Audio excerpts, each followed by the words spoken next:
Hello, I'm Richard Vobes, the Bald Explorer, and I'm not out on a walk today, but although I've got my quest for England and I want to find out about Englishness and I concentrate mainly on heritage, landscape and nature, today I thought I'd look at the heritage of oneself. I don't know if you're a bit like me, a bit nosy. I like reading people's journals. You know, you get the famous people, they keep journals when they go on big adventures and that sort of thing. But also ordinary people's journals, you know, the average person in the street. It's a bit like having a window into somebody's mind. And every now and again I'll read a journal and I'll think, oh, yeah, that's what I must do. And actually, that's what I have been doing for some time.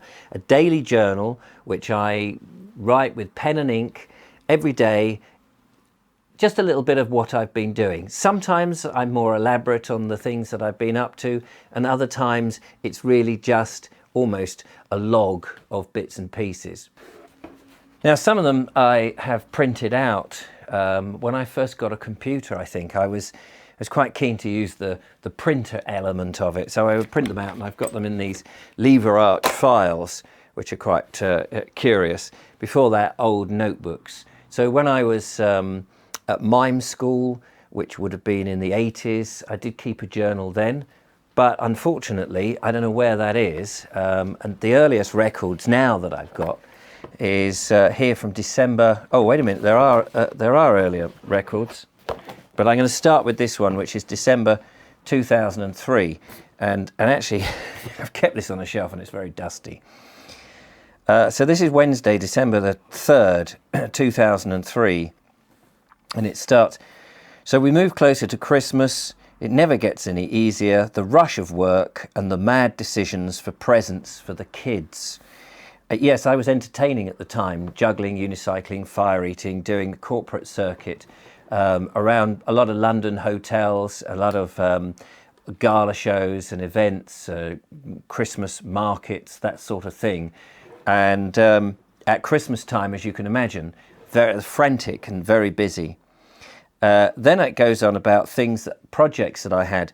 Yesterday I met up with an American lady who answered my advertisement on shooting people. Now, I don't know whether shooting people is still going, but it was a digest that you would get, that if you were a filmmaker and you wanted to look for people to help you on projects, then you would put an advert on. And I put an advert on because I wanted someone to assist me, an assistant producer. So it looks like I met up with this woman, had a coffee and chatted about our experiences.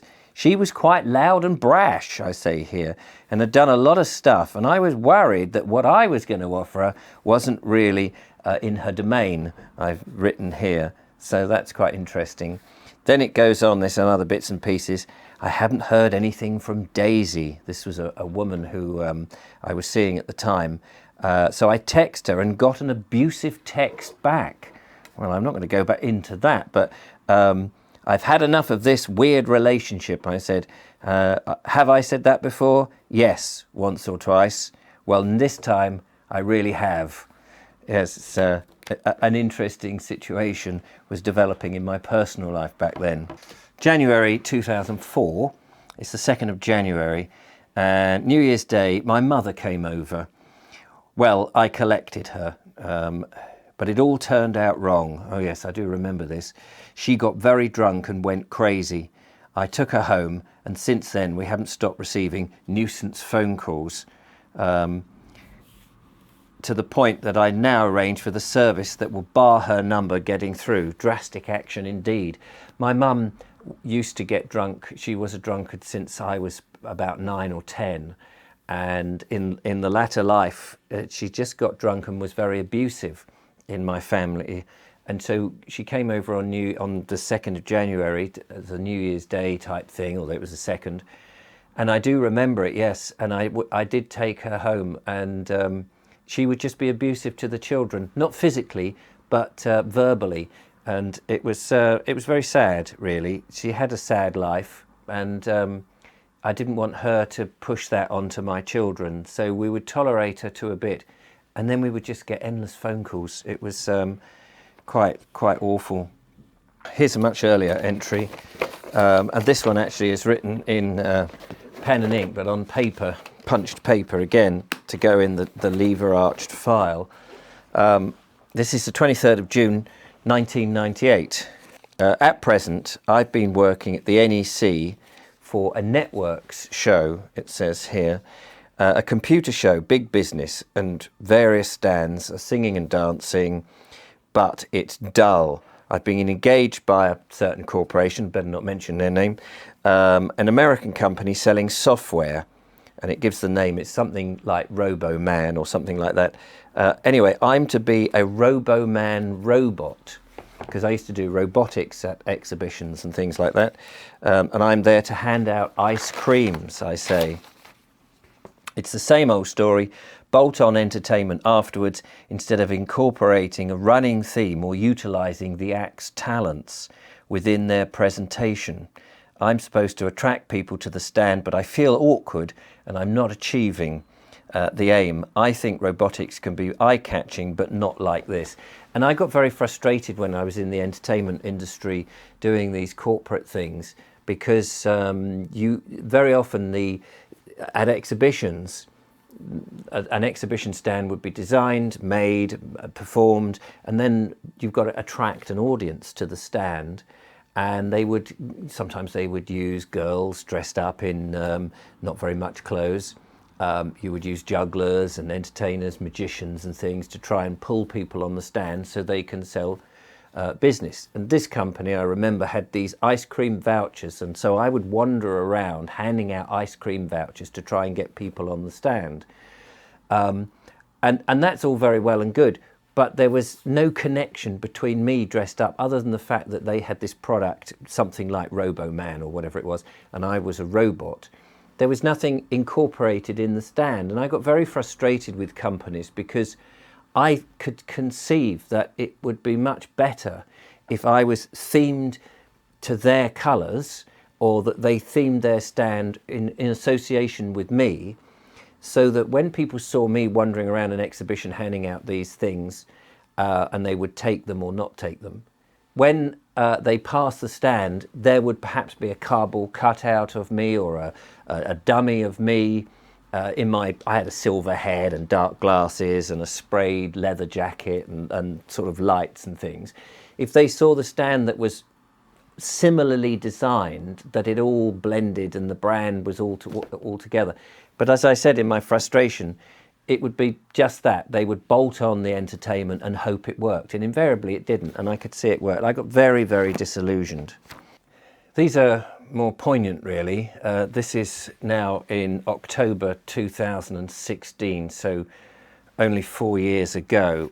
But I will share some of this with you. This is a time when I was looking after my dad pretty much full time. He had dementia, and he was living with a woman called Margaret, and she didn't understand how dementia worked. She was in her early 80s. Dad was 82, 83, something like that at this time. And eventually he is put into a care home, and a year later he died. So it's still quite raw for me. But this is October, coming towards the end. He went into the care home towards Christmas that year, in December. But this is a few months earlier, and I'd been cross between living there and cycling and coming back and staying the night here and going there. It was quite a torturous time. Dad's in an advanced stage of dementia at this time. He doesn't really know who he is. He doesn't know who we are. My sister occasionally would come and help, but at this point it was mostly me. And I'm fighting Margaret, who didn't understand it, and she wanted to help, but she was no help. She would leave Dad unattended in a room, and he would call out for her, and she would deliberately ignore him, occasionally slapping his legs because she felt he was just being naughty. Anyway, I stayed the night here, so this is Monday, 17th of October 2016, and this is in pen and ink. Woke up at Dad's. As usual, night of calling out and wet beds. I pulled off the wet sheets and nightgown, thrust them straight into the washing machine, and later after, this is in the middle of the night, another call out moved the washed garments into the dryer. At least I was on top of it all. I whipped out of the dryer later and folded it up away before Margaret could get up and iron them.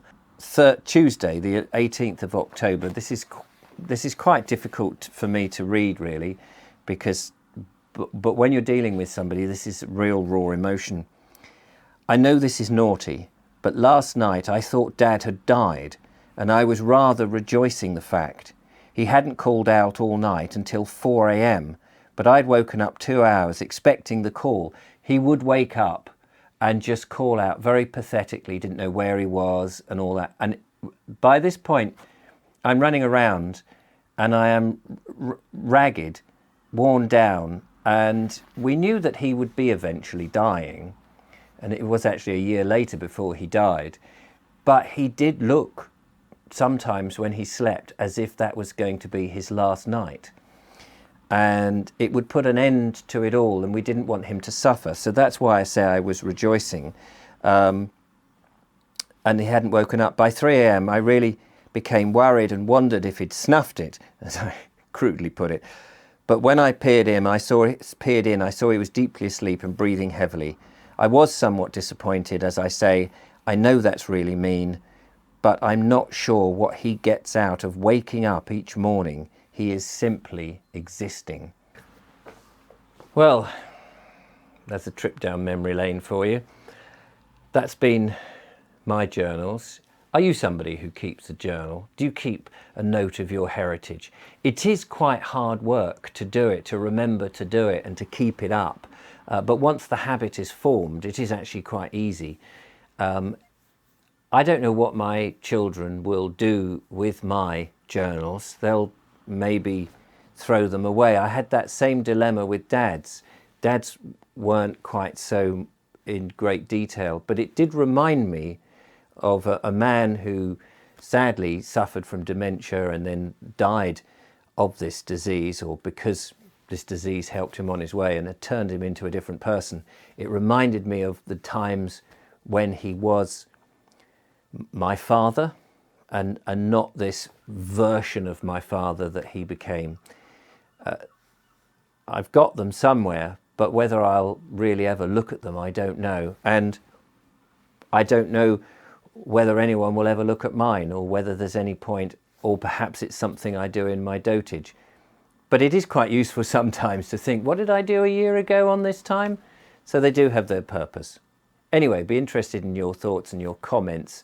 If you've enjoyed the video, do give me a thumbs up. Something a bit different this time on these wet and murky days. But in the meantime, don't forget to follow, like, subscribe, become a patron, support what I do, and I'll continually try to get out when I can and make the videos and show you the wonderful heritage, nature and landscape in my quest for England on the Bald Explorer. Till next time, bye-bye, bye-bye.